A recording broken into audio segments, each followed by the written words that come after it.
I was born a military brat, so we moved around a lot growing up. By the time I was 18, I had already moved 9 times. That's multiple different schools, different high schools, different cities, even countries. And I'd become a kind of a chameleon, trying to fit in wherever we went just to make a few friends before we had to leave again. And this was the 80s and 90s where there was still like this sense of survival of the fittest. Kids didn't hold back. And I didn't come from a family with a lot of money. We couldn't afford the nicest clothes or haircuts.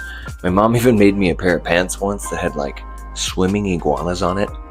Needless to say, I wasn't exactly popular.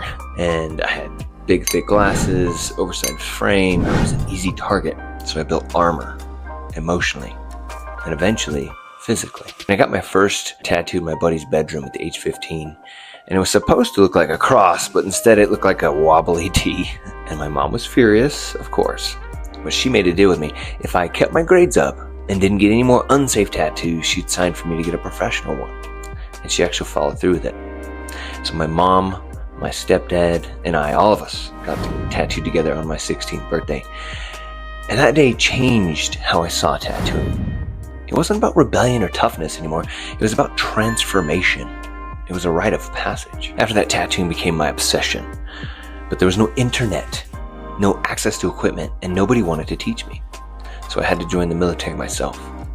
And I was good at being in the service. I'd been raised around in it. But I wasn't good at life. I drank. I fought. I was in and out of jail. I was discharged in under 2 years with a general under honorable conditions. Depression followed, then meth.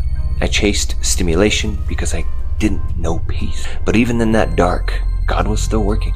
He placed me on a job site with a carpenter who had battled addiction. This man, Steve, he'd been to prison, but he was awesome. And he gave me a choice. He said, the drugs or a tattoo machine? And it was that challenge that became my pivot point, because obviously I chose tattooing.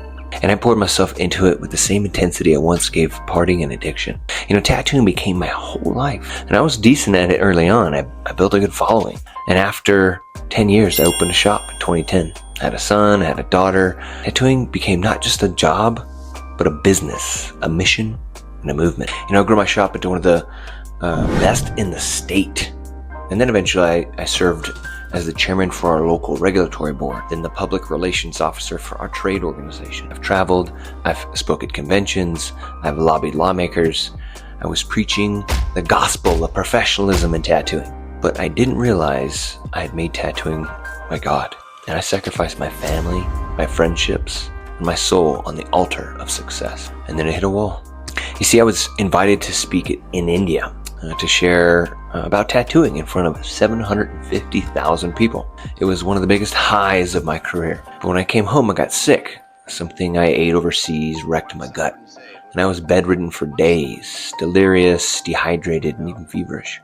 It was during this time, at my lowest, that my wife sat next to me and said something that shattered me. She said, the kids don't really miss you when you're gone. And when you're here, you're not really here. That broke me.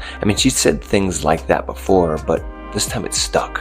Maybe because I couldn't run or hide. I was too weak. Maybe because God had finally allowed me to be still enough to hear it. But it landed, and I knew I had failed at life. I'd made an idol out of my work. And in the process, I lost sight of what really mattered. That's when I joined a group for fathers and husbands, men looking to be better. One of the challenges was to question something that you'd always believed to be true. And for me, it was the Bible. I had spent the majority of my life believing it was not historically accurate. So I started asking questions, digging, and researching. And then a client actually pointed me to The Case for Christ by Lee Strobel. And that book cracked the door open. But from there, I dove in deep. I read academic works, compared manuscripts, watched debates, dug into the Dead Sea Scrolls. I used the same obsessive research skills that I'd used for tattoo regulations, and I discovered something I hadn't expected. The Bible is one of the most reliable historical documents ever compiled. And even more than that, it's alive. But knowledge alone wasn't enough. I needed experience. And God brought me a pastor, someone who had just lost his son. And even in his grief, he walked with me.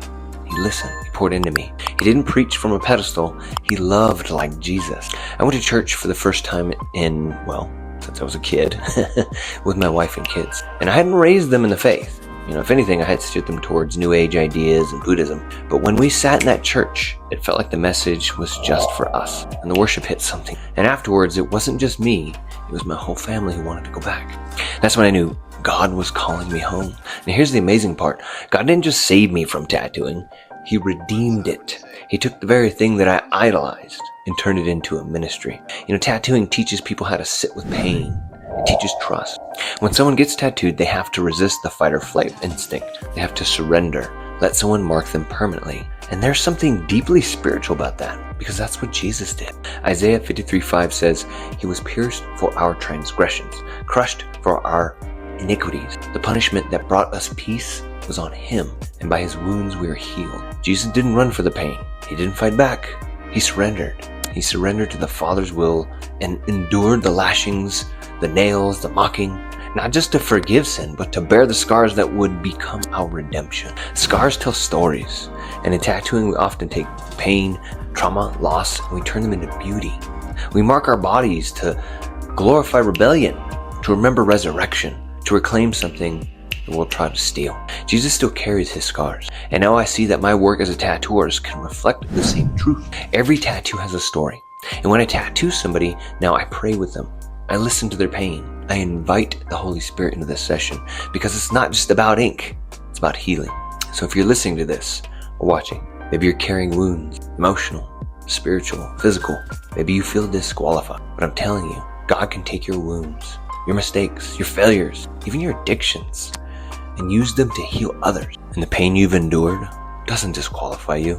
It qualifies you, because just like the resurrected Jesus who showed his scars to Thomas, your scars might be the very proof someone needs that God is real and redemption is possible.